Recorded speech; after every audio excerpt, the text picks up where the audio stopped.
नमस्कार साथियों, आप सभी का स्वागत है। साथियों, ब्राज़ील के बाद गन्ना उत्पादन भारत में सर्वाधिक होता है और भारत के उत्तर प्रदेश राज्य में गन्ना सर्वाधिक होता है।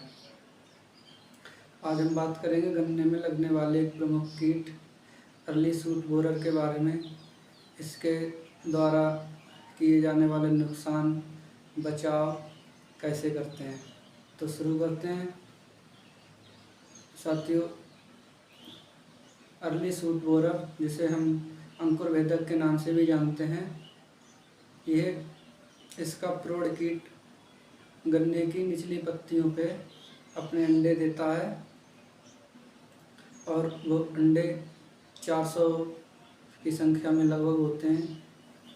अंडे देने के बाद 6-7 दिन के बाद अंडे में से लार्वा बन जाता है, जो कि ज़मीन पर गिर जाते हैं और जब खेत सूखा होता है तो उस ज़मीन को खुरच कर अंडे ज़मीन मिट्टी की बिल्कुल जुड़ती हुई जगह होती है, वहाँ से छेद करके गन्ने के तने में घुस जाते हैं और वहाँ से उसके मुलायम भाग को खाकर ख़राब कर देते हैं और उसकी जो ग्रोथ, ऊपर जो ग्रोथ करने वाला पोर्शन होता है वो डेड हो जाता है और उस पोर्शन के लिए डेड हार्ट कहते हैं। जब हम उसके लिए बाहर के लिए खींचते हैं तो उसमें से एक सिरके जैसी बदबू आती है।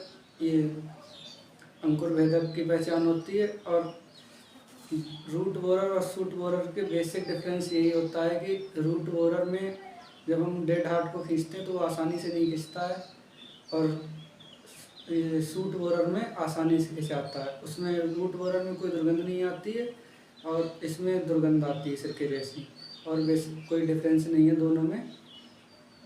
इसका वैज्ञानिक नाम साइलोइन्फेक्टरस होता है। क्रेमडी फैमिली से लेप्टोप्टेरा गण से आता है। इसके बचाव की बात करें तो क्या क्या बचाव किए जा सकते हैं इसके लिए नियंत्रण करने के लिए। सबसे पहले तो हम कल्चरल प्रैक्टिसेस की बात करेंगे कि इसको बिना दवाई के या बिना बायोलॉजिकल किसी तरीके से कैसे नियंत्रण कर सकते हैं। और ये लगता कब है, जब टेम्परेचर बहुत ज़्यादा हो जाता है और खेत में नमी कम होती है किन्हीं कारणवश, आप पानी नहीं लगा पाते हैं या सिंचाई नहीं कर पाते हैं, तो मिट्टी में आसानी रहती है इसके लिए घुसने के लिए और ये आराम से फसल को नुकसान पहुंचाता है। और ये रेतीली ज़मीन में जहाँ पे पानी की कमी रहती है या फिर पानी उपलब्ध नहीं हो पाता है, जल्दी जल्दी नमी नहीं हो पाती है, वहाँ पे और ज़्यादा इसका प्रकोप बढ़ता है। तो सबसे पहले तो उपाय में यही है कि आप खेत में नमी बना के रखिए। इसके लिए ये अनफेवरेबल कंडीशन होती है। अगर खेत में नमी बनी रहेगी तो ये बहुत नुकसान मामूली सा कर पाएगा या फिर लगेगा ही नहीं। इसको एक तरीका ये है मिनिमाइज करने का। दूसरा तरीका ये है कि इसको रेजिस्टेंस वैरायटी डेवलप की बुवाई करें। तो ये तो जो मिल वाले अर्ली वैरायटी उगाते हैं तो इसका तो ये प्रैक्टिकल नहीं है। और गन्ने में पताई फैला के भी इसको कुछ कम किया जा सकता है, क्योंकि मिट्टी से डायरेक्ट संपर्क में नहीं रहेगा और नमी भी अच्छी रहेगी तो ये रुका रहेगा। अगर इसके बाद बात करें इंटरक्रॉपिंग के द्वारा भी इसको कुछ कम किया जा सकता है। तो ये भी ढेंचा वगैरह लगा के जो इसका जो ध्यान है उस पर चला जाएगा और इसको नुकसान फसल को कम कर पाएगा। और जो अर्ली प्लांटिंग है, जैसे अक्टूबर सोइंग है, सितंबर सोइंग है, इनमें भी इसका प्रकोप बहुत कम होता है। बात करें बायोलॉजिकल मेथड की, तो इसके लिए आप 125 parasite gravid formula Streptomyces parachute का लगा सकते हैं और जो ट्राइकोकार्ड आते हैं वो लगा सकते हैं। इससे इसके प्रौढ़ कीट को फंसाने में आसानी रहेगी और ये अंडे नहीं दे पाएंगे, तो इसका नियंत्रण अच्छे तरीके से हो जाएगा। केमिकल कंपोजिशन की बात करें तो केमिकल में इसका नियंत्रण कैसे किया जा सकता है। तो सबसे पहले तो जब अर्ली स्टेज में लग रहा है तो कोशिश करें कि हल्के टेक्निकल से इसका नियंत्रण कर सकें, जैसे कि क्लोरोफाइपर है इसमें क्लोरोपाइरीफास 50% होता है, 5% साइपरमेथ्रिन होता है, इसके लिए लगा सकते हैं।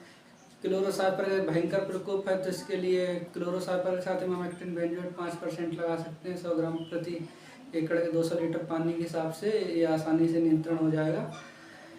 और फिर इसके अलावा अगर आपके पास समय कम बचा है और अब आप अप्रैल के बाद मई में एंटर कर गए हैं, तो मई में आप इसमें कोराजेन बटाको वगैरह लगा सकते हैं, जिसमें क्लोरेंट्रेपिनोल टेक्निकल आता है। इसकी 180 ml की एक सीसी होती है 1 एकड़ खेती के लिए, ये अच्छा रिजल्ट देती है। लेकिन इसमें एक समस्या ये है कि अगर आप इसको जल्दी अप्लाई कर देते हैं तो जो किले निकले हुए हैं उन्हीं के लिए लेके चला जाता है, इसे टिलरिंग प्रभावित करती है। ये ऐसा हमारा खुद का प्रैक्टिकल है। और बाकी ये कोराजिन के अलावा आप बटाको लगा सकते हैं, फर्टेरा लगा सकते हैं, या जो भी और टेक्निकल आते हैं उनसे के द्वारा नियंत्रण कर सकते हैं। इसका प्रकोप मार्च से लेकर जून तक अच्छे खूब भयंकर तरीके से होता है। और इसके लिए नियंत्रण करने के लिए सबसे बढ़िया तरीका आपकी नियमित सिंचाई करते रहें तो कम आएगा, क्योंकि जहाँ रेतीली ज़मीन में ज़्यादा आता है, जब टेम्परेचर ज़्यादा हो जाता है तब ज़्यादा लगता है। तो इसके लिए नियंत्रण के लिए